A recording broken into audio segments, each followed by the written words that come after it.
동일 아이디어 하루 1분 생각하기를 실천하는 선가이버입니다. 하루 1분 생각하기. 며칠간의 환경 공부로 플라스틱의 뛰어난 능력을 알았다.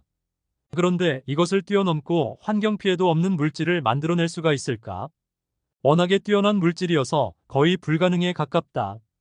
그렇다면 우리가 할 일은 재활용을 잘하고 전체 플라스틱을 바꾸기보다는 일회용품 위주로 바꾸는 것을 생각했으면 한다. 저렴하면서 편리함 때문에 사용을 하지 않을 수가 없다. 전 세계적으로 엄청난 톤수의 플라스틱 사용량을 감당할 자연 물질은 없다. 이 물질의 조건을 적어보겠다. 1. 일회용품의 사용 주기는 보통 하루면 거의 소비한다. 하루 쓰기 위해서 500년 버티는 물질로 만들고 있다. 한 달만 버티고 분해되는 물질을 생각해보자. 2. 자연 물질에서 찾는다면 최소 90도, 차가운 마이너스 20도 동시에 만족해야 하고 하루에 수억 톤의 생산량이 되는 물질을 찾아야 한다. 거의 불가능하다. 3. 가격은 플라스틱의 몇 배 상승해도 되지만 반드시 자연 분해되는 물질로 만들어야 한다. 비용 상승은 국가에서 세제 혜택. 4. 법제화가 필요하다. 플라스틱에는 재활용이 되는 물질이 있고 안 되는 물질이 있다. 안 되는 물질은 반드시 사용해야 하는 몇 가지만 허락하고 재활용이 요긴하도록 국제통합의 색을 사용해서 재활용품에 통일된 색을 사용하자. 안 된다면 부분적으로라도 색을 넣어서 재활용의 편리성을 제공하자. 플라스틱은 코끼리 상아 때문에 죽어나가는 코끼리를 살리기 위해서 만든 물질이다. 과학자들이 150년 동안 그 피해를 생각 못했을까? 1950년대에 미국에서 혁신적인 전기 자동차가 만들어졌으나 누구에 의해서인지는 모르지만 그 뛰어난 기술이 흔적도 없이 사라졌고 한다. 과연 범인은 누구일까?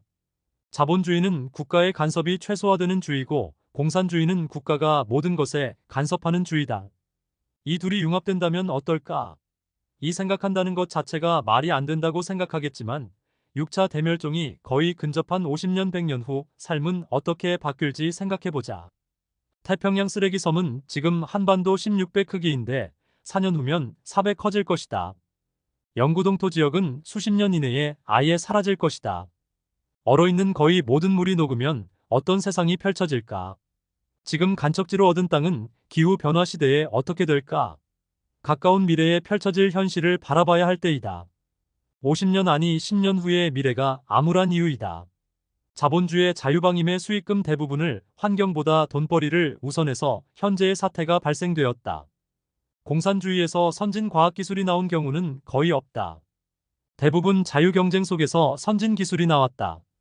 장점이 너무 많지만 지구 환경을 생각한 국가는 존재할 수 없는 시스템이어서 지금의 환경 문제가 발생했다고 본다. 자본 공산주의가 되면 어떤 세상이 펼쳐질까? 아직 적용된 국가가 없어서 소설로 적어보겠다. 수십 년 후 전 세계는 기후 재앙으로 대부분 토지가 바다에 잠기었다. 산악지형이 많은 대한민국은 다행이지만 광활한 평야지대는 모두 물에 잠기었다. 대부분 바다에 잠긴 나라는 최후의 수단으로 전쟁을 일으켰다. 수많은 곳에서 전쟁이 터졌다. 살기 위한 발악이었기에 그 전쟁은 쉽게 끝나지 않았다. 많은 국가에서 최후의 수단인 핵무기도 사용되었다. 수십 년 후 전쟁이 끝났다. 전쟁으로 환경은 더 망가져서 하루에 일령의 비가 내리기도 하고 낮에는 폭우가 내렸다가 밤에는 폭설이 내린 날도 흔하다. 이런 세상에서 과연 자본주의와 공산주의가 지금처럼 유지될까? 무엇이 가장 우선시될까? 이 시점은 6차 대멸종의 종점이다. 이 기상이변 속에서 살아남을 인간이 있을까? 모든 물질에 미세 플라스틱이 들어있다. 많은 양이 섭취된 미세 플라스틱은 뇌 속까지 들락거려서 혈류의 움직임을 방해하여 다양한 질병을 만들어내었다. 핵이 터진 곳을 피해서 산악지형에 들어간 인류는 그때서야 새로운 방식으로 국가를 경영한다. 1. 환경 파괴 기업은 무조건 퇴출당한다. 2. 전문 경영으로 기술력이 있는 기업만 살아남을 수 있다. 영업력이 우선이 아니라 기술이 우선되는 사회. 3. 기업은 국가의 수익금의 50%의 세금을 낸다. 국가는 이 수익금의 대부분을 우주 개발에 투자한다. 4. AI 로봇이 대부분의 일을 하는 사회가 되었다. 인류 대부분 국가에서 주는 지원금을 받고 취미 생활로 시간을 보내고 있다. 가장 사람들이 가고 싶어하는 곳이 우주 개발 사업으로 우주에 나가는 것이다. 아직 사람이 할 일이 많은 곳이지만 벌써 우주 광산 노동자는 AI 로봇으로 대체되었다. 지구에는 50개의 국가가 있지만 우주에는 단일 국가로 존재한다.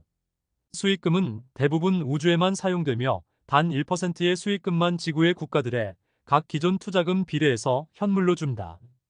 100년 후 매년 지구로 돌아오는 수익금은 세액의 90%에 해당한다.